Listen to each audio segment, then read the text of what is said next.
Hello friends, welcome to online engineering. यहाँ पे हम डिस्कस कर रहे हैं आपका इंजीनियरिंग सिविल सर्विसेज का पीवाईक्यू सॉल्यूशन, जिसमें हम बात कर रहे हैं आपके स्ट्रक्चर एनालिसिस की, जिसको हम as a theory of structures के नाम से भी जानते हैं। अगर हम बात करते हैं आपके प्रीवियस पार्ट्स की, तो प्रीवियस पार्ट्स में हमने डिस्कस किया था आपका फर्स्ट यूनिट, जहाँ पे हमने कवर किया था आपका डिटर्मिनेंट एंड इनडिटर्मिनेंट स्ट्रक्चर्स के बारे में। अगर आपने अब तक उस पार्ट्स को कवर नहीं किया है तो पहले आप उस पार्ट को कवर कर सकते हैं डियर।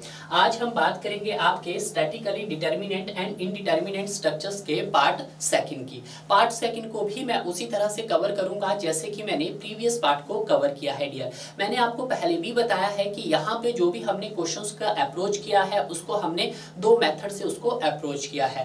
पहला आपका वो मेथड जिससे आप बेसिक कंसेप्ट से क्वेश्चन सॉल्व कर सकते हैं, और दूसरा आपके पास डायरेक्ट फॉर्मूला है डियर। क्लियर है? मैं चाहता तो उसको बेसिक कंसेप्ट से ही आपको पूरा कंप्लीट करवा सकता था, बट मैंने क्या किया, आपको वहां पे दोनों ही मेथड्स हमने वहां पर डिस्कस किए। एक और मेथड भी है, उस मेथड को कभी मैं आपको जरूर बताऊंगा जब हम YouTube पे सेशन लेंगे, तो वहां पे मैं उस तरह की ट्रिक्स आपको बता सकता हूं डियर। बट जो ये मेथड्स मैं आपको कवर करवा रहा हूं, इन्हीं मेथड से ही आप अपने क्वेश्चंस को पूरी तरह से सॉल्व कर सकते हैं डियर। तो आइए देखते हैं आज का इस सेशन का अपना पहला क्वेश्चन। तो ये रहा पहला क्वेश्चन जो इंजीनियरिंग सिविल सर्विसेज 2005 के अंदर पूछा गया था। देखिएगा क्वेश्चन क्या बोल रहा है। क्वेश्चन बोल रहा है what is the total degree of static indeterminacy. आपको क्या बताना है? Total degree of static indeterminacy बताना है, बोथ इंटरनल एंड एक्सटर्नल। देखिएगा अभी तक हमने जितने भी क्वेश्चंस किए हैं आपके इंजीनियरिंग सिविल सर्विसेज में, उन्होंने किसी भी क्वेश्चन में ये नहीं पूछा कि आपको एक्सटर्नली फाइंड आउट करना है या इंटरनली फाइंड आउट करना है। हालांकि गेस्ट में इस तरह के क्वेश्चंस पूछे जा सकते हैं कि वहां पे इंटरनली भी पूछा जा सकता है और एक्सटर्नली भी पूछा जा सकता है। ऐसा नहीं है कि इंजीनियरिंग सिविल सर्विसेज में नहीं पूछा जाता, यहाँ पे भी पूछा जा सकता है आने वाले अपकमिंग एग्जाम में। आज जो पूछा जा रहा है वो आपके पास टोटल पूछा जा रहा है। अगर हम बात करते हैं यहाँ पर इसके बेसिक कंसेप्ट की, पहले हम किससे रिलेटेड बात करेंगे? इसके आपके बेसिक कंसेप्ट से रिलेटेड बात करेंगे, ठीक है। तो जो यहाँ पे बेसिक कंसेप्ट रहेगा उसका फॉर्मूला क्या था आपके पास? अगर मैं बात करता हूं degree of static indeterminacy DS, तो ये क्या होता है आपके पास? एक्सटर्नली स्टैटिक इनडिटर्मिनेंसी प्लस आपके पास इंटरनली स्टैटिक इनडिटर्मिनेंसी होता है। क्लियर है? अगर मैं बात करता हूं total degree of static indeterminacy, तो उसको मैं किससे रिप्रेजेंट करता हूं? आपसे डीएस से रिप्रेजेंट करता हूं। क्लियर है? तो अगर मैं यहाँ पे एक्सटर्नली निकालना चाहूं तो एक्सटर्नली क्या होता है आपके पास? कितने total number of unknown action है। यहाँ पे जो total number of unknown action होते हैं वो किसकी फॉर्म में होते हैं आपके पास? आपके एक्सटर्नल सपोर्ट रिएक्शंस की फॉर्म में होते हैं, जिसको सर मैं किससे रिप्रेजेंट करता हूं? R minus number of equilibrium equations. और नंबर ऑफ इक्विलिब्रियम इक्वेशंस कितनी रहेगी आपके पास? यहाँ पर 3 रहेगी। Summation fx is equal to 0, summation fy is equal to 0 और moment at z is 0। Clear है? तो अगर हम बात करते हैं इस क्वेश्चंस की, पहले मैं एक्सटर्नली फाइंड आउट करूंगा, तो यहाँ पे आपको क्या देखना है? टोटल एक्सटर्नल सपोर्ट रिएक्शन देखना है। तो देखिएगा यहाँ पर 1 सपोर्ट है, 2 सपोर्ट है, 3 सपोर्ट है, 4 सपोर्ट। इस स्ट्रक्चर्स के अंदर कितने सपोर्ट लगे हैं आपके पास? टोटली 4 सपोर्ट लगे। मैं नाम दे देता हूँ। सपोज करो ये मेरा ए सपोर्ट है सर, ये बी सपोर्ट है, ये सी सपोर्ट है और आपके पास ये डी सपोर्ट है। क्लियर है? अब यहाँ पे हम देख लेते हैं कि सर जो आपका ए है फिक्स एंड है, और आपका बी भी सर फिक्स एंड है, आपका सी भी फिक्स एंड है और आपका डी भी फिक्स एंड है। तो फिक्स पे कितने एक्सटर्नल सपोर्ट रिएक्शन होते हैं सर? आपके पास 3 होते हैं। तो यहाँ पे अगर मैं लिखना चाहूँ, इसके भी 3 है सर, इसके भी 3 है और इसके भी 3 है और इसके भी 3 है। टोटल कितने हो गए हैं स्टूडेंट आपके पास? ये हो गए 12 माइनस ई क्या है? Number of equilibrium equations. तो कितनी हो जाएगी आपके पास? 3। तो यहाँ से अगर मैं सॉल्व करूंगा तो ये क्या आ जाएगा मेरे पास? 9। तो इस तरह से आपका ये क्वेश्चंस भी पूछा जा सकता है कि जो आपके पास एक्सटर्नली स्टैटिक इनडिटर्मिनेंसी होता है वो कितना आता है। हालांकि नहीं पूछा गया है, बट आप वो भी कैलकुलेट कर सकते हैं। क्लियर है? अब हम क्या निकालेंगे सर? इसका internally static indeterminacy find out कर लेते हैं। क्लियर है? तो उसका फॉर्मूला क्या है सर आपके पास? DSI is equal to 3 into number of close loop. तो नंबर ऑफ क्लोज लूप किससे रिप्रेजेंट किया जाता है सर? आपका C से रिप्रेजेंट किया जाता है। क्लियर है? तो देखिएगा अगर आप इस स्ट्रक्चर्स की बात करते हैं तो क्या इस स्ट्रक्चर्स के अंदर कोई आपको ऐसा बॉक्स दिखाई दे रहा है जो चारों तरफ से क्लोज है, यानी कि बंद है? जी हाँ, आपको दिखाई दे रहा है, जो आपका एक रेक्टेंगुलर शेप का है। क्लियर है? हालांकि वो दोनों तरफ उसके कॉर्नर पे क्या कनेक्टेड है सर? हिंज है, बट है तो एक बॉक्स। क्लियर है? तो हम यहाँ पे इसको भी सॉल्व करना चाहें तो इसको मैं क्या लिख सकता हूँ 3 मल्टीप्लाई बाय 1 यानी कि एक क्लोज बॉक्स है आपके पास, तो यहाँ से मेरे पास कितना आ जाएगा सर आपके पास 3 आ जाएगा। तो इस तरह से आपने यहाँ से ये भी क्या कैलकुलेट कर दिया है सर, आपने इंटरनली भी इसको कैलकुलेट कर लिया है। हालांकि क्वेश्चंस कंप्लीट नहीं हुआ है, ठीक है, क्यों नहीं हुआ है सर ये भी बताइएगा। देखिएगा आज क्या है आपके क्वेश्चंस में थर्ड स्टेप में हमें देखना है कि आपका जो ये स्ट्रक्चर है, इस स्ट्रक्चर के अंदर कोई आपका इंटरनल हिंज आ रहा है। जी हाँ बिल्कुल आ रहा है, एक इंटरनल हिंज इस कॉर्नर पे आ रहा है और दूसरा इस कॉर्नर पे आ रहा है। तो इस इंटरनल हिंज की वजह से क्या होता है, आपकी एडिशनल स्ट्रेसेस डेवलप्ड हो जाती है, क्लियर है, या एडिशनल फोर्सेस डेवलप्ड हो जाती है। तो देखिएगा यहाँ पर अगर इस हिंज की बात करता हूँ, इस हिंज को मैं नाम दे देता हूँ, सपोज करो मैं इस ई नाम दिया, यहाँ पर क्या नाम दिया सर मैंने, इसको मैं ई नाम दिया और इस हिंज को मैंने एफ नाम दिया। तो अगर मैं ई हिंज की बात करता हूं तो 2 मेंबर कनेक्टेड है बिल्कुल, तो यहाँ पे कितने नंबर ऑफ फोर्सेस रिलीज होंगे, आर डैश आपके पास तो हो जाएगा सर n-1, ठीक है। तो कितने मेंबर है सर आपके पास, 2 मेंबर है, तो 2-1, तो आर डैश यहाँ पे कितना आ जाएगा सर आपके पास 1 आ जाएगा, क्लियर है। उसी तरह से अगर मैं बात करता हूं इस हिंज की जो एफ पॉइंट पे है, आर डैश कितने नंबर ऑफ फोर्सेस रिलीज हुए, तो ये हो जाएगा आपके पास n-1। तो n कितने नंबर हो सर, यहाँ पे भी 2 मेंबर कनेक्टेड है तो 2-1, तो आर डैश कितना आ गया आपके पास सर 1 आ गया है। तो अगर मैं बात करता हूं इस स्ट्रक्चर्स की तो आर डैश कितने आ गए सर आपके पास 2 आ गए हैं। तो यहाँ पे मैं कैलकुलेट कर सकता हूं सर, तो आर डैश कितना आ गया सर आपके पास 2। ये 2 कैसे आया सर हमारे पास, तो ये भी आप यहाँ पे लिख सकते हैं 1+1, यानी कि 2 हिंज है तो ये 1+1 करके आया, क्लियर है, बिल्कुल सही। तो अब मैं यहाँ से अगर टोटल निकालना चाहूँ, डीएस निकालना चाहूँ, तो ये क्या हो जाएगा सर आपके पास एक्सटर्नली हो जाएगा और आपके पास इंटरनली हो जाएगा, और उसमें से आप माइनस कर दोगे क्या कि कितने नंबर ऑफ फोर्सेस वहां पे रिलीज हुए, आर डैश, क्लियर है। तो इस तरह से सॉल्व करेंगे। तो आगे जब इसको कैलकुलेट करेंगे तो एक्सटर्नली कितना आया था सर हमारे पास, सर 9 आया था, प्लस इंटरनली कितना आया था सर मेरे पास 3 आया था, रिलीज कितने हुए थे सर आपके पास 2 हुए थे। तो जब आप इसको सॉल्व करोगे तो 9 और 3 कितना होता है 12 में से 2 गया तो आपके पास कितना आ जाएगा सर, यहाँ पर यहाँ से मेरे पास 10 आ गया है। तो ये रहा आपका फाइनल आंसर। तो फाइनल आंसर आपके पास कितना बता रहा है सर, यहाँ पर ये 10 बता रहा है, क्लियर है। 3 स्टेप्स में कवर किया आपने। तो अगर मैं इस क्वेश्चन की बात करता हूं तो आपका आंसर क्या हो जाएगा सर, आपका आंसर ए हो जाएगा, क्लियर है। ये तो था मेरा बेसिक कंसेप्ट जिससे कोई भी क्वेश्चंस आपके गलत नहीं हो सकते हैं, क्लियर है, सिर्फ आपको क्वेश्चंस की प्रैक्टिस करनी है। अब यहाँ पे बात कर लेते हैं हम अपने सेकंड मेथड की, यानी कि सेकंड अप्रोच की। अकॉर्डिंग टू डायरेक्ट फॉर्मूला,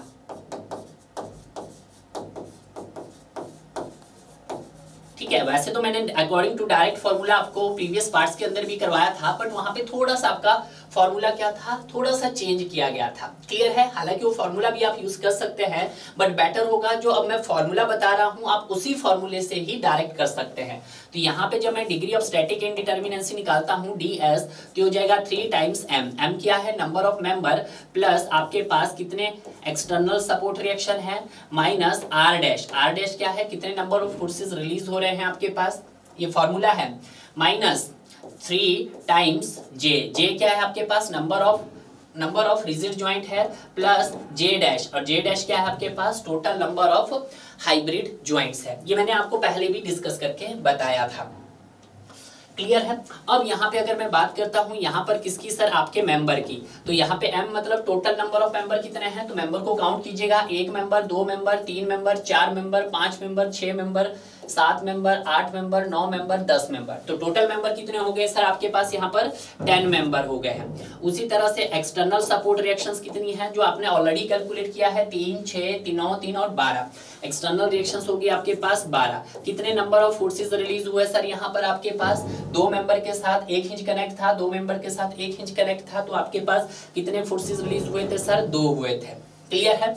उसी तरह से अगर मैं जे की बात करता हूं, जे क्या है आपके पास नंबर ऑफ रिजिड ज्वाइंट है, total number of rigid joint. तो देखिएगा total number of rigid joint, 1 rigid joint, 2 rigid joint, 3 rigid joint, 4 rigid joint, 5 rigid joint, 6 rigid joint, 7 rigid joint, 8 rigid joint, क्या है 8।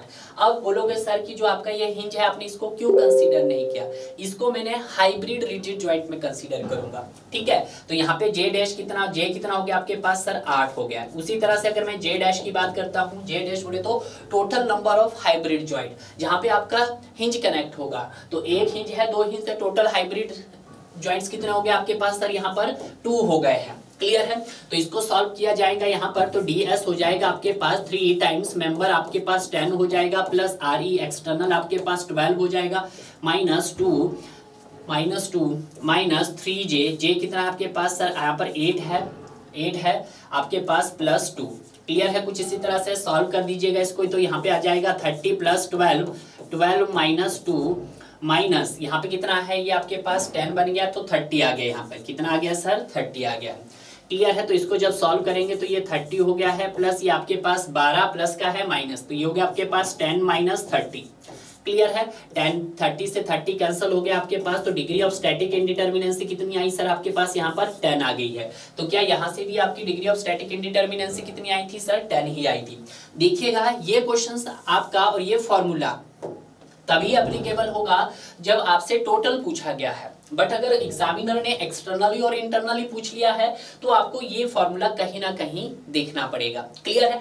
एक्सटर्नली पूछा तो 9 आपका answer होगा, internally पूछा तो आपका 3 इसका आंसर होगा, टोटल पूछा तो कहीं ना कहीं हिंज का इफेक्ट भी कंसीडर किया जाएगा, तो उसके रिस्पेक्ट में आपके पास टोटल 10 आ जाएगा। क्लियर है। This is the very most important questions. Clear. Next देखते हैं हम अपने नेक्स्ट क्वेश्चंस की तरफ। देखिएगा नेक्स्ट क्वेश्चंस भी वेरी इंपॉर्टेंट है। Which one of the flowing structure is statically determinate and stable. आपको बताना है कि नीचे दिए गए 4 डायग्राम में से कौन सा एक ऐसा स्ट्रक्चर है जो डिटर्मिनेट भी है और स्टेबल भी है। अगर हम बात करते हैं, देखिएगा पहले हम देखिएगा फर्स्ट ए की बात करते हैं, तो यहाँ पे जो अगर हम फोर्सेस का नेचर देखें, फोर्स क्या हो, यहाँ पे फोर्स इज नॉट कनकरेंट। देखिएगा क्योंकि इसका मूवमेंट कुछ इस तरफ को जा रहा होगा और इसका कुछ इस तरफ से जा रहा होगा, तो यहाँ पे हम कह सकते हैं कि फोर्स इज नॉट कनकरेंट। अगर मैं बात करता हूं ऑप्शन ए की, तो ऑप्शन ए में हम लिख सकते हैं कि फोर्स इज नॉट कनकरेंट। और जब आपके पास फोर्स क्या है, इज नॉट कनकरेंट, तो इसको क्या बोल सकते हैं हम, तो ये किस तरह का है आपके पास, स्टेबल है। स्टेबल भी है आपके पास और डिटर्मिनेट भी है, तो इसको हम लिख सकते हैं सर ये मेरे पास स्टेबल भी है एंड डिटर्मिनेट भी है। ठीक है, ये आप कह सकते हैं। ठीक है। अगर उसी तरह से हम बात करते हैं आपके स्टेटमेंट बी की, यानी कि सी बी पे आ जाइएगा। अगर बी में हम देखते हैं तो बी में क्या है सर, दोनों एंड पे फिक्स है, और आप मान लेते हैं कि जो लोडिंग की कंडीशंस होगी वो आपके पास जनरल लोडिंग होगी, तो फिक्स एंड पे कितने सपोर्ट होते हैं सर आपके पास, एक्सटर्नल रिएक्शन 3 होते हैं, और यहाँ पे भी एक्सटर्नल रिएक्शन आपके पास 3 होते हैं। जब हम इसका क्या निकालेंगे, डिग्री ऑफ स्टैटिक इंडिटर्मिनेंसी निकालेंगे, ds क्या हो जाता है आपके पास, ये एक्सटर्नली हो जाता है, प्लस आपके पास इंटरनली हो जाता है, माइनस रिलीज फोर्सेस। ठीक है। आप सभी जानते हैं कि अगर हम बीम की बात करते हैं तो आपकी इंटरनल स्टैटिक इंडिटर्मिनेंसी कितनी होती है सर आपके पास, 0 होती है। तो अगर मैं बात करता हूं यहां पर, तो इसका ds जब मैं कैलकुलेट करूंगा तो ds क्या हो जाएगा आपके पास, ये एक्सटर्नली हो जाएगा माइनस रिलीज फोर्सेस। अब एक्सटर्नली कितना आएगा, देखिएगा यहाँ पे 3 और 3 कितना आ गया आपके पास, 6 में से 3 गया 3, यानी कि dsc कैसे निकालेंगे आपके पास, r - e - r'। तो r क्या है, नंबर ऑफ अननोन एक्शंस कितने हैं आपके पास, यहाँ पर 6 है। इक्विलिब्रियम इक्वेशंस आपके पास 3 है, क्योंकि आपने कंडीशंस क्या रखी है सर, जनरल कंडीशंस का मतलब कि यहाँ पे जो लोड का इफेक्ट कंसीडर किया जा रहा है वो आपके पास एज ए इंक्लाइन कंसीडर किया जा रहा है। जब कोई भी कंडीशंस नहीं होती है तो उस कंडीशंस में आप लोड कैसे रखते हैं, यहाँ पर इंक्लाइन मैनर में रखते हैं। यहाँ पे कितने नंबर ऑफ फोर्सेस रिलीज हुआ है, देखिएगा यहाँ पे एक हिंज से 2 मेंबर कनेक्टेड है, तो यहाँ पे r' कितना हो जाएगा, अगर आप निकालना चाहें तो यहाँ से जो r' हो जाएगा वो n - 1 हो जाएगा, तो n कितना है आपके पास, 2 - 1, तो 1 आ गया। तो यहाँ से अगर मैं इसको कैलकुलेट करूंगा तो 6 में से 3 गया आपका, 3 बचा, 3 में से 1 गया आपका, 2 बचा, यानी कि आपके पास यहाँ पे डिग्री ऑफ स्टैटिक इंडिटर्मिनेंसी कितनी आ गई है, 2। तो क्या ये आपके पास स्टेबल है, नहीं है, तो ये भी क्या है सर मेरे पास यहाँ पर अनस्टेबल है। ठीक है, तो ये भी इसका आंसर नहीं हो सकता है। दोनों ही अप्रोच मैंने आपको बता दी है। अब यहाँ पे हम बात कर लेते हैं आपके सी अप्रोच की। देखिएगा सी की, अब सी के अंदर क्या हो रहा है कि ये स्ट्रक्चर तो जान आपको देख कर लग रहा होगा कि ये कैसा है सर, आपके पास अनस्टेबल है। अनस्टेबल क्यों है?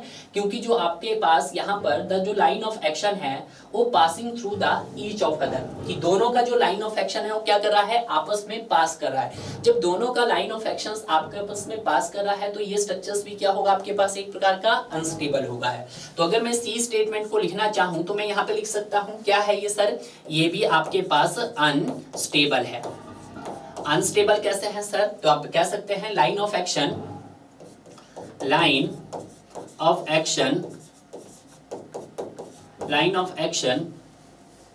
is passing through the each other, is passing through the each other।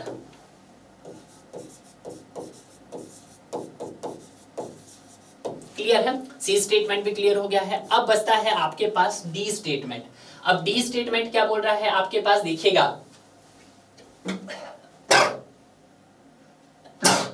तो देखिएगा यहाँ पे भी अगर आप देखना चाहोगे तो रोलर सपोर्ट है, तो ये स्ट्रक्चर भी क्या है आपके पास, देख के ही है आपके पास, तो ये भी क्या है सर आपके पास अनस्टेबल है। ये भी कैसा है सर आपके पास अनस्टेबल है। ये मैंने अपनी क्लास के अंदर भी बिल्कुल सेम इसी तरह का आपको क्वेश्चंस करवाया है, तो डी में भी लिख सकते हैं आप सर कैसा है वो आपके पास अनस्टेबल है।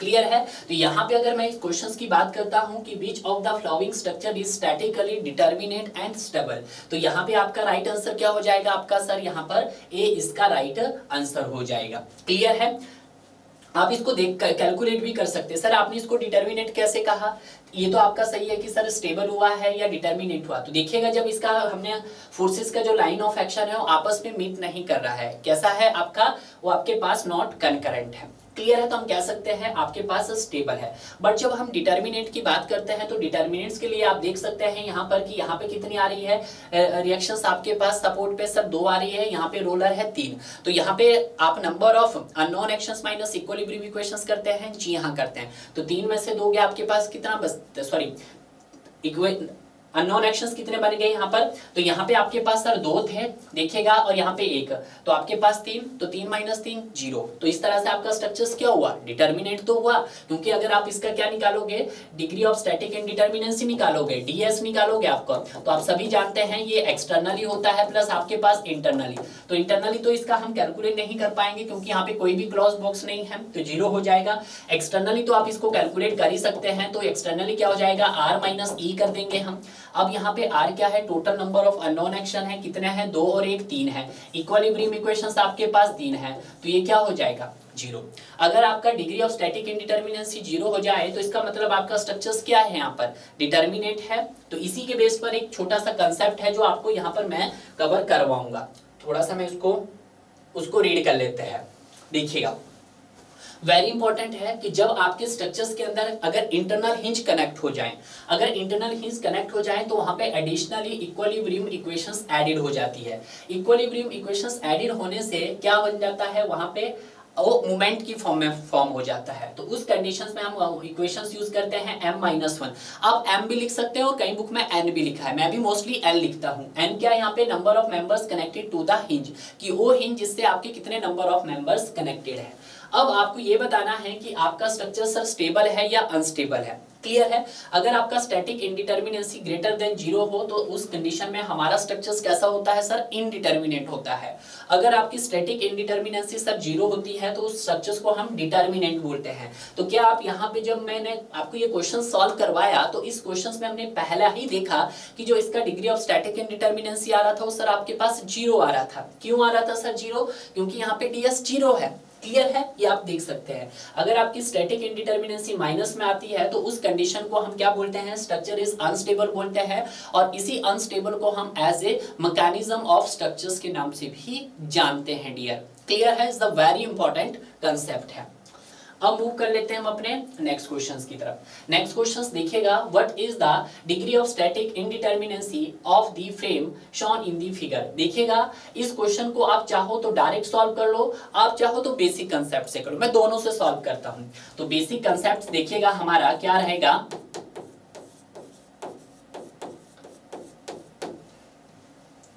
ठीक ठीक है, तो ये रहेगा आपके पास D S is equal to externally plus आपके पास इंटरनली। हालांकि कोई भी इसके अंदर आपको हिंज नहीं दिखाई दे रहा तो मैं हिंज कंसीडर भी नहीं करता, ठीक है।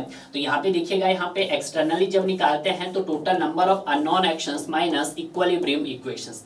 अब इस क्वेश्चंस में हम देखते हैं कि सर आपके पास कितने नंबर ऑफ अननोन एक्शन है। तो आपके पास एक सपोर्ट है, दूसरा सपोर्ट है और तीसरा सपोर्ट, 3 सपोर्ट है, एक फिक्स सपोर्ट है। तो कितने हो जाएंगे नंबर ऑफ अननोन एक्शन, मतलब टोटल एक्सटर्नल एक्शन 3 हो जाएंगे। रोलर पे आपके पास एक रहेगा, रोलर पे एक रहेगा। तो यहां से जब मैं आर कैलकुलेट करूंगा तो 3 + 1 + 1 कुछ इसी तरह से आ जाएगा आपके पास। इक्विलिब्रियम इक्वेशंस आपके पास कितनी रहेगी, 3 रहेगी। तो यहां से जब मैं ds कैलकुलेट करना चाहूं एक्सटर्नली तो ये कितना आ जाएगा मेरे पास 2। एक्सटर्नली स्टैटिक इंडिटरमिनेंसी कितनी आ गई सर मेरे पास, 2 आ गई है, ठीक है। तो ये हो गया मेरे पास 2। अब उसी तरह से हम बात कर लेते हैं सर इसकी इंटरनली की। तो DSI कितना हो जाएगा सर आपके पास, DSI is equal to 3 into number of close loop. अब यहाँ पे कोई क्लोज लूप है तो 3 × 0, कोई भी क्लोज लूप नहीं है 0। उसी तरह से कितने नंबर ऑफ फोर्सेज रिलीज हुए सर, कोई भी हिंज कनेक्ट नहीं है तो 0। तो अगर मैं बात करता हूँ यहाँ पे DS की तो ये क्या हो जाएगा सर आपके पास एक्सटर्नली हो जाएगा प्लस आपके पास इंटरनली हो जाएगा माइनस कितने नंबर ऑफ फोर्सेस वहां पर रिलीज हुए हैं। एक्सटर्नली की वैल्यू आपके पास 2 है, इंटरनली की 0 है और आपके पास रिलीज भी 0 हुआ। तो यहां से मेरे पास डिग्री ऑफ स्टैटिक इंडिटरमिनेंसी कितनी आ गई सर आपके पास, 2 आ गई है। क्लियर है। अब 2 आ गई है तो इसको आप एक बॉक्स के अंदर कलेक्ट कर दीजिएगा, ठीक है। क्लियर है, कोई आपको दिक्कत नहीं आई होगी। अब हम देखते हैं bye using the direct method. किससे देखते हैं, by using direct method.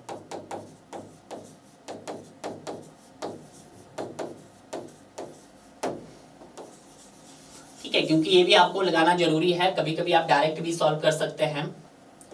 ds is equal to 3 × m plus RE minus कितने नंबर ऑफ फोर्सेस वहां पे रिलीज हुए, कुछ इसी तरह से है, माइनस 3 टाइम्स कितने टोटल रिजिड ज्वाइंट है प्लस हाइब्रिड ज्वाइंट कितने हैं Z'। क्लियर है। अब देखिएगा यहाँ पे हम सबसे पहले मेंबर को कैलकुलेट करेंगे।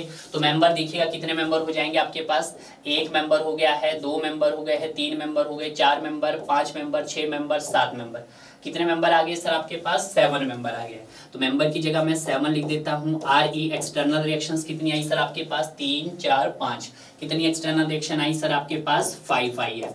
R' कितना आया सर आपके पास, कोई हिंज कनेक्टेड है नहीं सर। अब उसी तरह से ज्वाइंट, कितने total number of rigid joint है। तो ज्वाइंट्स को देखिएगा, ज्वाइंट को यहाँ पे गलती करते हैं, ज्वाइंट समझिएगा। आपके पास 1 ज्वाइंट हो गया है सर, 2 ज्वाइंट हो गए हैं, 3 ज्वाइंट हो गए हैं, 4 ज्वाइंट हो गए हैं, 5 ज्वाइंट हो गए हैं, 6 ज्वाइंट।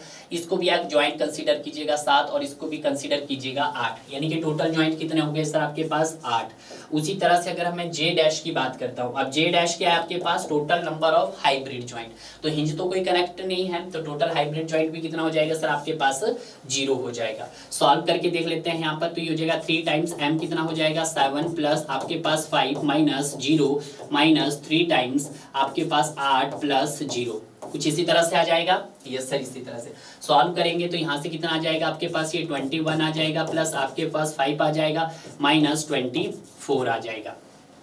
कुछ इसी तरह से है, इसको सॉल्व करेंगे तो ये आपके पास 26 माइनस 24 आ जाएगा। तो यहाँ से आपके पास डिग्री ऑफ स्टैटिक इंडिटरमिनेंसी कितना आ गया सर आपके पास, 2 आ गया है। मैं ये क्वेश्चन इसीलिए आपको जानबूझ के करा रहा हूँ बिल्कुल डीपली, ताकि आप कोई गलती ना करें।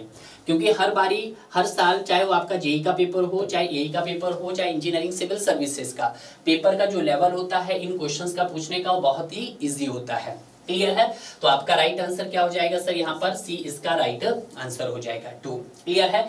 एक्सटर्नली पूछता तो एक्सटर्नली बता देते, इंटरनली पूछता तो इंटरनली बता देते, टोटल पूछता तो टोटल आप कैलकुलेट कर देते। क्लियर है। नेक्स्ट देखते हैं। नेक्स्ट क्वेश्चन क्या बोल रहा है कि what is the degree of static indeterminacy of plane structure as shown in figure. आपको क्या बताना है, इसकी डिग्री ऑफ स्टैटिक इंडिटरमिनेंसी बताना है। ठीक है, तो देखिएगा वही बेसिक कंसेप्ट है आपके पास, वही लगाऊंगा मैं बार बार। तो बेसिक कंसेप्ट क्या हो जाएगा आपके पास, यहाँ पर बेसिक कंसेप्ट रहेगा आपके पास degree of, total degree of static मतलब ये एक्सटर्नली भी होगा प्लस आपके पास इंटरनली भी होगा। ठीक है। अगर मैं एक्सटर्नली की बात करता हूं तो total number of unknown actions minus equilibrium equations. अब देखिएगा यहाँ पे आपके पास कितने नंबर ऑफ अननोन एक्शन है। नंबर ऑफ अननोन एक्शन किसकी फॉर्म में होते हैं, एक्सटर्नल सपोर्ट रिएक्शंस की। यहाँ पे हिंज है, यहाँ पे भी आपका हिंज है, तो आपके पास कितने हो जाएंगे सर, यहाँ पे 2 हो जाएंगे और यहाँ पे भी सर 2 हो जाएंगे। क्लियर है, तो आप यहाँ पे कैलकुलेट कर दिया जाएगा। तो आर कितना आ गया सर आपके पास, 2 और 2 4, 4 माइनस 3 जाएगा तो आपके पास कितना आ गया सर, यहाँ पे एक्सटर्नली वैल्यू कितनी आ गई है सर, 1 आ गई है। तो ये एक्सटर्नली भी क्या है सर आपका, इनडिटर्मिनेंट है, ठीक है, क्योंकि डीएसई क्या है आपके पास 0 से बड़ा है। ठीक है, अब हम बात कर लेते हैं इसके इंटरनली की भी कैलकुलेट कर लेते हैं। तो इंटरनली के लिए आप डायरेक्ट फॉर्मूला लगा सकते हैं, इसका बहुत इजी है। तो इंटरनली क्या हो जाएगा, DSI is equal to M minus 2J minus 3। Clear है, कुछ इसी तरह से हो जाएगा। अब यहाँ पे हमने क्या कैलकुलेट करना है, मेंबर्स कैलकुलेट करना है, क्योंकि ट्रस का है भाई। तो ट्रस के लिए इंटरनली स्टैटिक इंडिटर्मिनेंसी कैसे निकलेगा, M माइनस 2J माइनस 3। तो मेंबर देखिएगा, 1 मेंबर है, 2 मेंबर है, आपके पास 3 मेंबर है, 4 मेंबर है, 5 मेंबर है, 6 मेंबर है, 7 मेंबर है। 7 मेंबर हो गए आपके पास यहाँ पर, और 7 मेंबर हो गए, 8 मेंबर, 9 मेंबर, 10 मेंबर। टोटल कितने मेंबर हो गए आपके पास सर, 10 हो गए हैं। तो यहाँ पे मैं 10 लिखूंगा माइनस 2J। अब ज्वाइंट्स कितने हैं, तो 1 ज्वाइंट हो गया आपके पास, 2 ज्वाइंट हो गए हैं, 3 ज्वाइंट हो गए हैं, 4 ज्वाइंट हो गए और आपके पास 5 ज्वाइंट हो गए। तो 2 मल्टीप्लाई बाय 5 माइनस 3। तो इसको जब सॉल्व किया हमने तो 10 माइनस 5 दूनी 10 हो गया आपका, 10 माइनस 3 कही आपने। तो यहाँ पे कितना आ जाएगा सर आपके पास, 10 माइनस 7। तो यहाँ से DSI कितना आ गया आपके पास सर, यहाँ से आ गया मेरे पास 3। कितना आ गया है, 3 आ गया है। स्टैटिक इंडिटर्मिनेंसी कितना आया सर आपके पास, 3 आया ना भाई। क्लियर है, तो अब हम टोटल बता देंगे यहाँ पर। तो टोटल कितनी हो जाएगी स्टूडेंट, तो टोटल हो जाएगी आपके पास DS is equal to externally हो जाएगा आपके पास प्लस आपके पास इंटरनली हो जाएगा। एक्सटर्नली कितना आया सर आपके पास, 1 आया है, और इंटरनली कितना आया सर हमारे पास यहाँ पर 3 आया है। तो यहाँ से टोटल कितनी हो गई सर आपके पास, डिग्री ऑफ स्टैटिक इंडिटर्मिनेंसी 4 हो गई है। क्लियर है, तो यहाँ पे आपका आंसर क्या आ गया है सर, B आ गया है।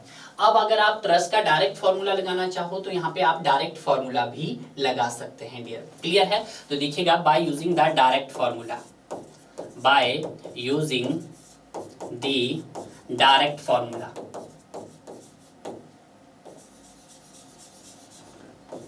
ठीक है, तो डायरेक्ट फॉर्मूला क्या हो जाएगा आपके पास, डायरेक्ट फॉर्मूला आपके पास सभी को फॉर्मूला है कि DS इज इक्वल टू कितने नंबर ऑफ एक्सटर्नल एक्शन है आपके पास, प्लस M माइनस 2J।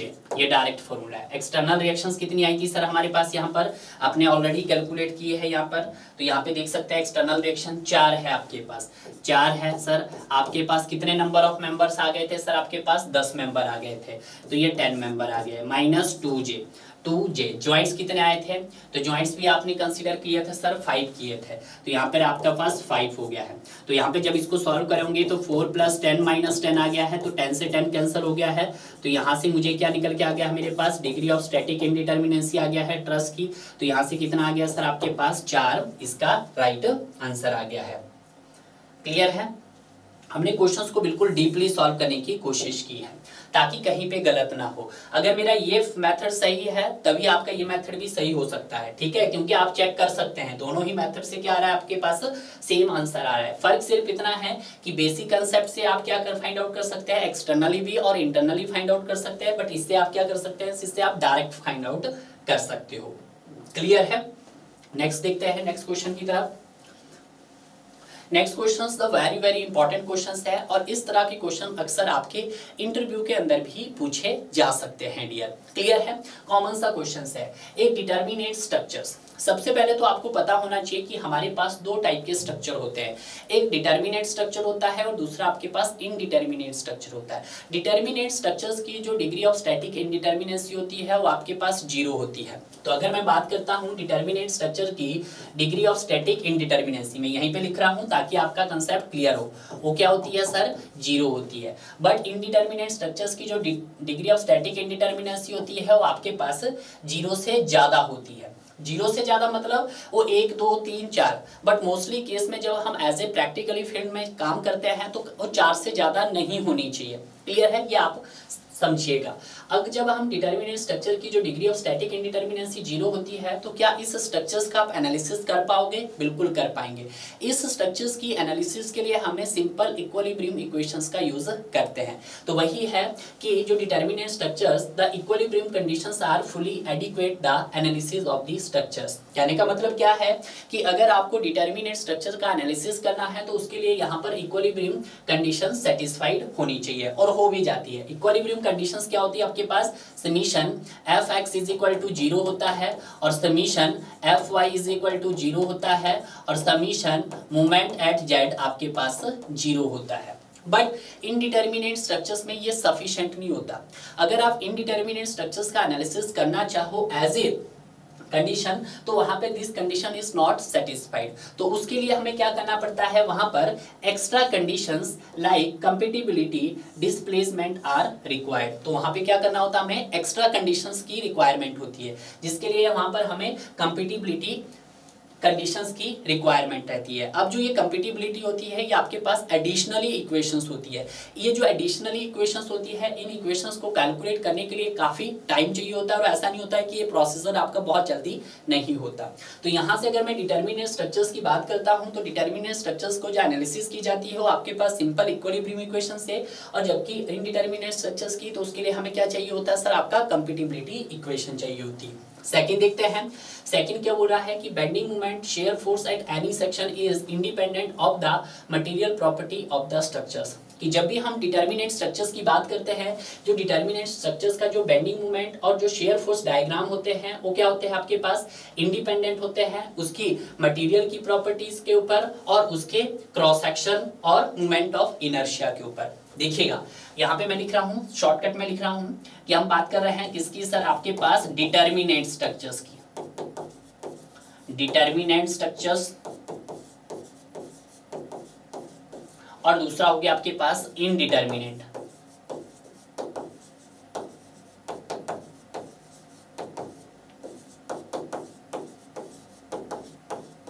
ठीक है, डिटर्मिनेंट स्ट्रक्चर्स और इनडिटर्मिनेंट स्ट्रक्चर। अगर मैं बात करता हूं इसकी डिग्री ऑफ स्टैटिक इंडिटर्मिनेंसी कितनी होती है सर? 0 होती है। और इसकी डिग्री ऑफ स्टैटिक इंडिटर्मिनेंसी सर आपके पास 0 से ज्यादा होती है। नेक्स्ट पॉइंट अगर हम देखते हैं, अगर डिटर्मिनेंट स्ट्रक्चर्स का एनालिसिस करने के लिए हम किसका यूज करते हैं? आप सिंपल इक्विलिब्रियम इक्वेशंस का यूज करते हैं। किसका यूज करते हैं? आप इक्विलिब्रियम इक्वेशंस का यूज करते हैं। क्लियर है? बट जब हम बात करते हैं सर आपकी किसकी? सर आपके इनडिटर्मिनेट स्ट्रक्चर्स, तो इसकी एनालिसिस के लिए हम किसका यूज करते हैं सर? अपनी कंपैटिबिलिटी इक्वेशंस का यूज करते हैं। किसका सर? कंपैटिबिलिटी।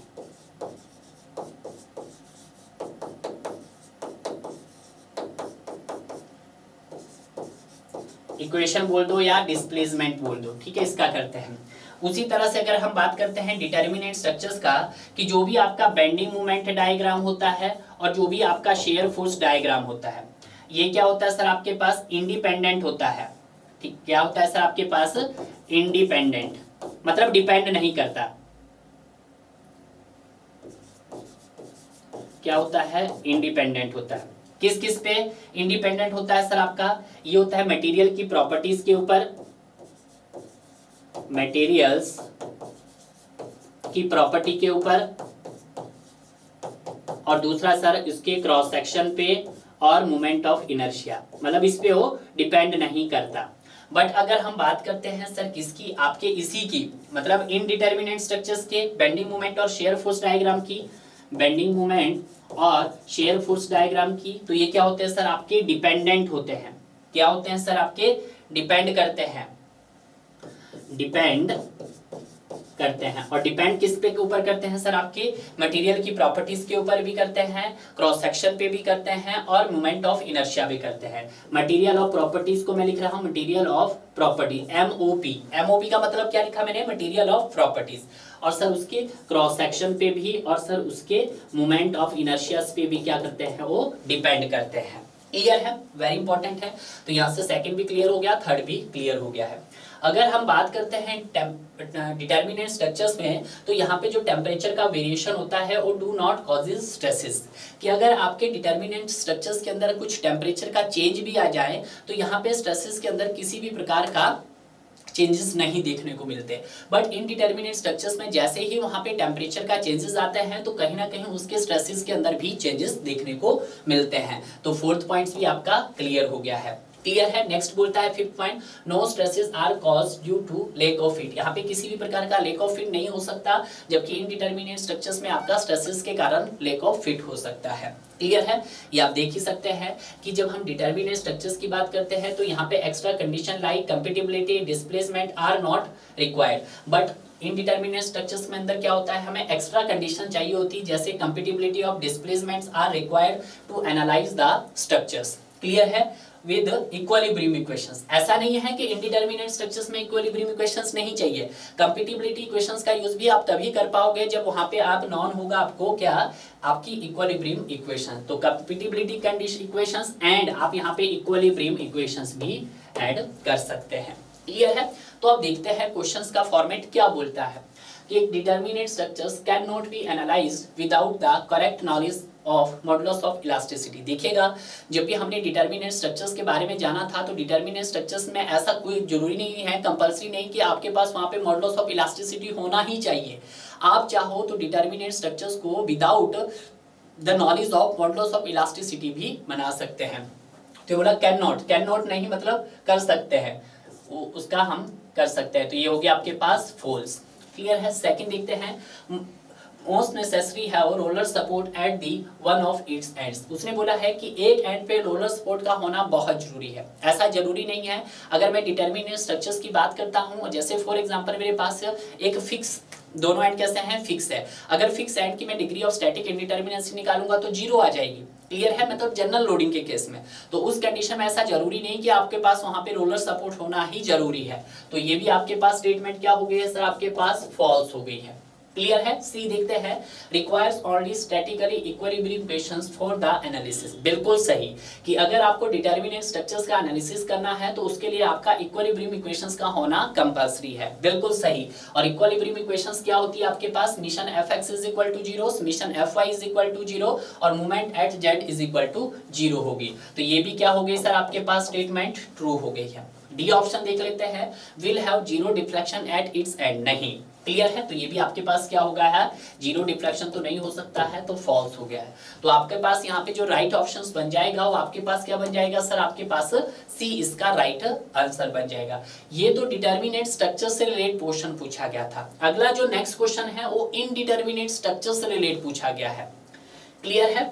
इसको मैं बताऊंगा नहीं, ये मैंने ऑलरेडी डिस्कस कर चुके हैं। अब देखते हैं, statically indeterminate structure is one which can not be analysed. ऐसा तो नहीं कहा हमने तो कहा कि जो आपका स्टैटिकली इनडिटर्मिनेट स्ट्रक्चर्स होता है उसको सर हम एनालाइज कर सकते हैं bye using the compatibility equations and equilibrium equation. दोनों इक्वेशंस है। तो ये तो गलत हो गया सर, ऐसा तो नहीं है कि उसको हम एनालाइज नहीं कर सकते, तो ये फॉल्स हो गया है। दूसरा बोल रहा है can be analysed using equation of statics only. नहीं, कि इक्विलिब्रियम इक्वेशन से ही हम उसको नहीं कर सकते हैं। नहीं, ये भी नहीं है। इससे तो हम सिर्फ कौन सा कर सकते हैं सर, आपका डिटर्मिनेंट स्ट्रक्चर कर सकते हैं। कौन सा स्ट्रक्चर कर सकते हैं, डिटर्मिनेंट कर सकते हैं। सी देखते हैं, can be analysed using equation of statics. Equation of statics मतलब equilibrium equations and compatibility equation. Yes, तो ये आपके पास क्या हो जाएगा सर, ये ट्रू हो जाएगा। ठीक है। डी देखते हैं, can be analysed using equation of compatibility only. Only तो नहीं होगा, कंपेटिबिलिटी भी होना चाहिए और वहां पर इक्विलिब्रियम इक्वेशंस भी होना चाहिए। दोनों ही आपके जस्टिफाइड होने चाहिए। तो सी इसका राइट आंसर हो गया है। क्लियर है। नेक्स्ट देखते हैं, नेक्स्ट क्वेश्चंस की तरफ। What is the statically indeterminacy for the frame as shown in figure. देखिएगा, बहुत सिंपल क्वेश्चन है। बेसिक कंसेप्ट से ही इस क्वेश्चंस को हम फॉलो करेंगे। पहले बेसिक कंसेप्ट, तो बेसिक कंसेप्ट क्या हो जाएगा आपके पास, जो हमारे पास डिग्री ऑफ स्टैटिक इंडिटर्मिनेंसी होगा सर वो एक्सटर्नली भी होगा और सर आपके पास इंटरनली भी होगा। आज क्या है, इंटरनल हिंज है, तो मैं आर डैश भी लिख देता हूं, कितने नंबर ऑफ फोर्सेस वहां पर रिलीज हुए हैं। क्लियर है। तो अगर मैं एक्सटर्नली कैलकुलेट करना चाहूं तो एक्सटर्नली क्या होगा, total number of unknown actions minus number of equilibrium equation. तो देखिएगा एक फिक्स एंड है, दूसरा भी फिक्स एंड है, B fix end, C fix end और डी फिक्स एंड, तीनों एंड कैसे हैं सर आपके पास यहाँ पर फिक्स्ड है। ठीक है, नेमिंग दे देते हैं इनकी, सर ये मेरे पास ए हो गया है, ये बी हो गया है, ये सी हो गया है, डी हो गया। फिक्स एंड है तो आपके number of equilibrium equation, sorry number of external reaction 3 आएगा, यहाँ पे भी 3 आएगा, यहाँ पे भी 3 आएगा, यहाँ पे भी 3 आएगा। तो टोटल कितने हो गए हैं सर आपके पास 12 माइनस इक्विलिब्रियम इक्वेशन 3। तो यहाँ से अगर मैं सॉल्व करना चाहूँ तो एक्सटर्नली कितना आ गया सर आपके पास, तो एक्सटर्नली आ गया सर मेरे पास यहाँ पर 9 आ गया। तो इसको एक बॉक्स में क्लोज कर दीजिएगा क्योंकि एक्सटर्नली आपने फाइंड आउट कर दिया है। अब यहाँ पे हम सेकंड रूल में क्या करेंगे, इसका इंटरनली फाइंड आउट करते हैं। तो इंटरनली देखिएगा DSI is equal to 3 into number of close loop. तो देखिएगा अगर आपको डायग्राम में दिखाई दे रहा है कि कितने नंबर ऑफ क्लोज लूप है सर, एक क्लोज लूप है। तो यहाँ पे भी हमारे पास 3 इंटू 1, तो DSI मेरे पास कितना आ जाएगा सर 3 आ जाएगा। तो यहाँ से आपने ये भी फाइंड आउट कर दिया, कौन सा सर, इंटरनली भी आपने फाइंड आउट कर लिया है। अब देखना है कि कितने नंबर ऑफ फोर्सेस वहां पर रिलीज हो रहे हैं, क्योंकि इंटरनल हिंज है। तो जब इंटरनल हिंज है तो यहाँ पर एडिशनली इक्वेशन ऐड होगी जो आपके पास मोमेंट की फॉर्म में होगी। ठीक है, यानी कि यहाँ पर एडिशनल स्ट्रेसेस डेवलप्ड होंगे। तो यहाँ पर क्या है आपके पास, ये हो जाएगा n-1। तो कितने नंबर ऑफ मेंबर है, n मतलब कितने नंबर ऑफ मेंबर, आप चाहो m से भी लिख सकते हो, एक मेंबर दो मेंबर। तो ये हो जाएगा आपके पास n-1, तो आपके पास 2-1, तो r डैश आपके पास कितना आ गया सर 1 आ गया है।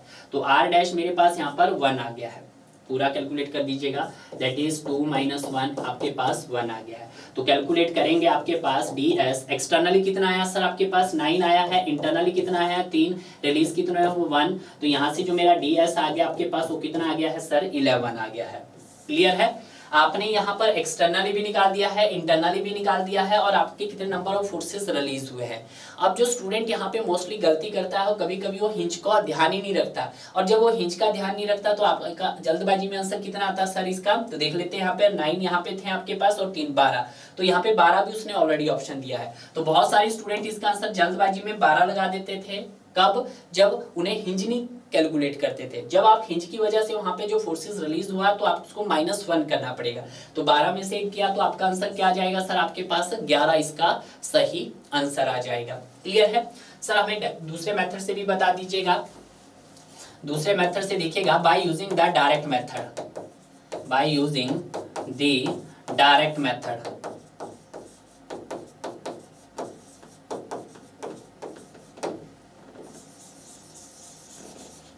तो ये हो जाएगा आपके पास 3s is equal to 3m plus RA minus R dash minus 3J क्या है number of rigid joint plus J dash. ठीक है, अब देखिएगा यहाँ पे मेंबर कैलकुलेट कर लेते हैं। कितने नंबर ऑफ मेंबर है आपके पास, कैलकुलेट कीजिएगा जरा मेंबर। आपके पास 1 member, 2 member, 3 member, 4 member, 5 member, 6 member, 7 member, 8 member, 9 member, 10 member, 11 member, 12 member. कितने मेंबर आ गए आपके पास सर यहाँ पर 12 मेंबर। तो यहाँ पे हो गया मेरे पास 12 मेंबर। अब मैं एक्सटर्नल रिएक्शंस कितनी है मेरे पास यहाँ पर 3 6 3 9 3 12, एक्सटर्नल रिएक्शंस भी मेरे पास कितनी है 12 है। अब उसी तरह से मुझे देखना है कि कितने नंबर ऑफ फोर्सेस वहाँ पे रिलीज हुए हैं, ये 12। तो R डैश कितना हो जाएगा आपके पास, ये हो जाएगा n-1। तो कितने नंबर ऑफ मेंबर्स कनेक्टेड है आपके पास 2 है, तो यहाँ पे कितना आ जाएगा आपके पास, तो ये आ जाएगा 2-1 आपके पास 1, तो R डैश आ गया 1। ठीक है, अब हमें देखना है joint, total number of rigid joint कितने हैं देखिएगा आपके पास, 1 ज्वाइंट हो गया है, 2 ज्वाइंट हो गया है, 3 ज्वाइंट हो गया है, 4 joint, 5 joint, 6 joint, 7 joint, 8 joint, 9 joint, 10 joint, 11 joint. कितने ज्वाइंट्स आ गए हैं सर आपके पास 11 ज्वाइंट। तो यहाँ पे मेरे पास ये 11 ज्वाइंट। अब J डैश कितना है आपके पास, J डैश बोले तो total number of hybrid joint. तो हाइब्रिड ज्वाइंट तो एक ही है आपके पास जो हिंज है, तो आपके पास हो गया है सर 1 यहाँ पर। तो यहाँ पे जब मैं ds कैलकुलेट करना चाहूँ तो ds कितना हो जाएगा 3, नंबर ऑफ मेंबर आपके पास 12 है, एक्सटर्नल रिएक्शन 12 है, नंबर ऑफ फोर्सेस रिलीज आपके पास 1 है, -3, ज्वाइंट कितने हैं 11 है, 11 + 1। ठीक है, कुछ इसी तरह से कर देंगे, इसको हम करेंगे 36 + 12 - 1।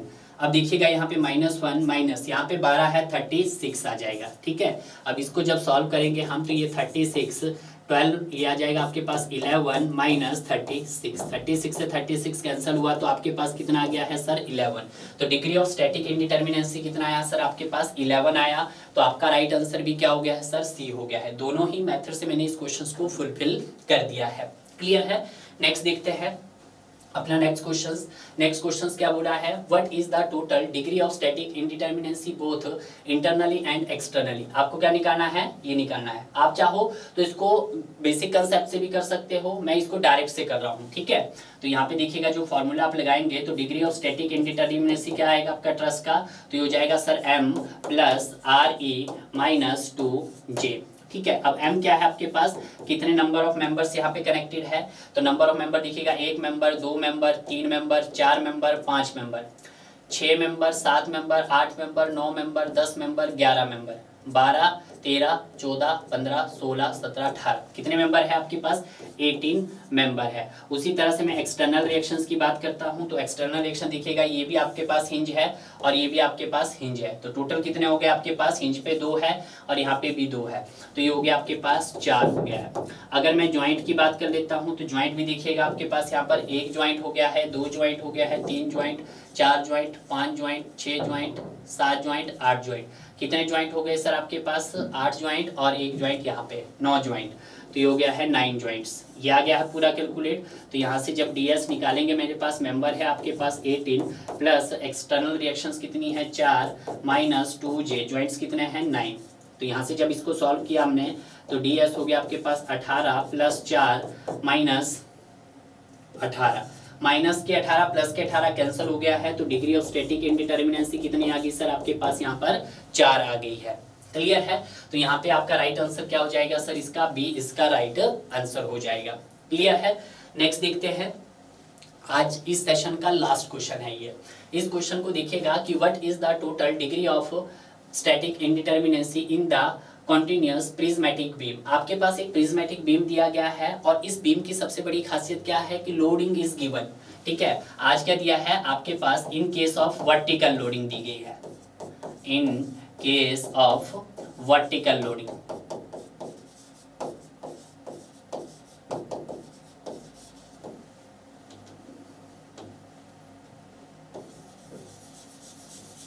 ठीक है। तो वर्टिकल लोडिंग के केस में देखिएगा, अगर मैं डिग्री ऑफ स्टैटिक इंडिटर्मिनेंसी की बात करता हूं इन बीम, मैं लिख देता हूं बीम की बात की जा रही है, तो ds क्या हो जाता है आपके पास एक्सटर्नली स्टैटिक इंडिटर्मिनेंसी प्लस आपका इंटरनली स्टैटिक इंडिटर्मिनेंसी माइनस कितने नंबर ऑफ फोर्सेस वहां पर रिलीज हुए। देखिएगा जब भी हम बीम की बात करते हैं तो इंटरनली स्टैटिक इंडिटर्मिनेंसी क्या हो जाता है आपके पास 0 हो जाता है। यहाँ पे क्या कोई हिंज लगा है, नहीं लगा है, तो सर r डैश भी क्या हो गया सर आपके पास यहाँ पर 0 हो गया है। तो अगर मैं यहाँ पर ds देखना चाहूँ तो ds क्या हो जाएगा आपके पास एक्सटर्नली स्टैटिक इंडिटर्मिनेंसी। तो एक्सटर्नली स्टैटिक इंडिटर्मिनेंसी क्या होता है आपके पास r माइनस इक्विलिब्रियम इक्वेशंस, ठीक है। तो r क्या है total number of unknown action. देखिएगा वर्टिकल लोडिंग है तो यहाँ पे कितनी रिएक्शंस आएगी सर आपके पास 2 आएगी और यहाँ पे भी कितनी आएगी सर आपके पास 2 आएगी, ठीक है। इस पॉइंट्स पे भी कितनी आएगी 2 आएगी। तो 2 और 2 4 हो गया आपके पास। अब देखिएगा यहाँ पे आपके पास हिंज है, यहाँ पे आपके पास रोलर है, एक आएगी यहाँ पर, ठीक है। तो यहाँ पे कितनी होगी आपके पास 2 और 2 4 5 6, ठीक है। तो आप लिख सकते हैं 2 + 1 + 1 + 2, इक्विलिब्रियम इक्वेशंस कितनी है -1 है। तो ds कितना आ जाएगा आपके पास यहाँ पर 2 और 2 4 और 2 6, 6 में से 3 की जगह कितना आएगा आपके पास वर्टिकल लोडिंग 2, तो यहाँ से कितना आ जाएगा सर आपके पास यहाँ पर आंसर 4 आ जाएगा। क्लियर है, कितना आया सर 4 आ गया है। क्लियर है। तो ये बीम का केस था, आप डायरेक्ट फॉर्मूला लगाइएगा। देखिएगा ये तो कब था जब आपके पास in case of vertical loading. अगर आपके पास जनरल लोडिंग है, अगर मैं ये लोड ना हो, अब लोड जब इस तरह का लोड नहीं हो तो आप वहां पे जनरल लोडिंग कंडीशन मानते हैं यानी कि इनक्लाइन, ठीक है। तो उसको भी हम कर लेते हैं in case for general loading.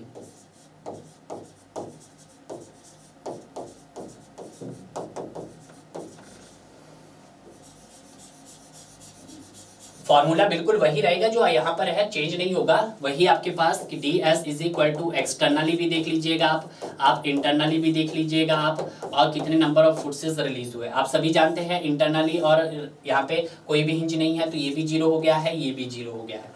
तो यहाँ पे जो मेरे पास ds बन जाएगा वो आपके पास DSE के बन जाएगा, और DSE क्या होगा, total number of unknown actions minus equilibrium equations. अब देखिएगा जनरल लोडिंग का केस में है, तो अब यहाँ पर कितना होगा सर, जब जनरल लोडिंग है तो यहाँ पे रिएक्शंस आ जाएंगे आपके पास 3, यहाँ पे आ जाएगी सर 3 6, यहाँ पे आ जाएगी 2, यहाँ पे आ जाएगी 1, 3 और 3 6 और 2 8 और 1 9, तो यहाँ पे कितना बन जाएगा आपके पास रिएक्शंस 9 बन जाएगी, इक्विलिब्रियम इक्वेशन 3, तो आपका आंसर कितना आ जाएगा सर यहाँ पर 6। हालांकि उसने दिया नहीं है, बट अगर होता तो यहाँ पे ये भी ऑप्शन वो लगा सकता था। कैसे, मैं दोबारा से बता रहा हूँ कि अगर उसने वर्टिकल लोडिंग दिया है तो यहाँ पर सिर्फ आपके पास हॉरिजेंटल रिएक्शन से आएगा, क्योंकि वर्टिकल रिएक्शंस क्या होगी आपके पास वहां पर, वो तो आपकी कैंसल आउट होगी। तो यहाँ पे देखिएगा जब वर्टिकल लोडिंग था तो यहाँ पे फिक्स पे कितनी रिएक्शन होती है, 3 जनरल लोडिंग के केस में, वर्टिकल के केस में कितनी रहेगी, 2 रहेगी। क्लियर है, तो वर्टिकल के केस में हमने 2 लिखी, यहाँ पे हिंज है तो 1 रहेगी, रोलर पे भी 1 रहेगी, टोटल आई थी आपके पास विद रिस्पेक्ट टू 4 ds आया था। यहाँ पे देखा हमने तो यहाँ पे आपके पास 3 और 3 6 और 2 8 और 1 9, तो 9 में से 3 गया 6, तो डिग्री ऑफ स्टैटिक कितना है आपके पास 6 आया, यहाँ से 4 आया। क्लियर है, तो अगर मैं बात करता हूँ पार्ट फर्स्ट और पार्ट सेकंड के अंदर, तो हमने सभी क्वेश्चंस को काफी डीपली कवर किया है। हालांकि क्वेश्चंस अभी और भी बाकी है, पार्ट थर्ड में भी मैं कोशिश करूंगा कि अच्छे क्वेश्चंस कवर करवाऊं और आपका कंसेप्ट और ज्यादा बिल्ड हो। ये जो वीडियो लेक्चर है उन सभी स्टूडेंट्स भी फॉलो कर सकते हैं जिन्होंने अभी तक किसी भी प्रकार का कोचिंग नहीं ली हो, क्योंकि यहाँ पे हम हर टॉपिक को, हर क्वेश्चंस को एक सब्जेक्ट वाइज, बिल्कुल एक लेवल वाइज कवर करवा रहे हैं, ताकि आपका किसी भी तरह का डाउट ना रहे डियर। क्लियर है, तो मिलते हैं अब आपको नेक्स्ट वीडियो में, तब तक आप पढ़ते रहिए और इसी तरह आगे बढ़ते रहिए डियर।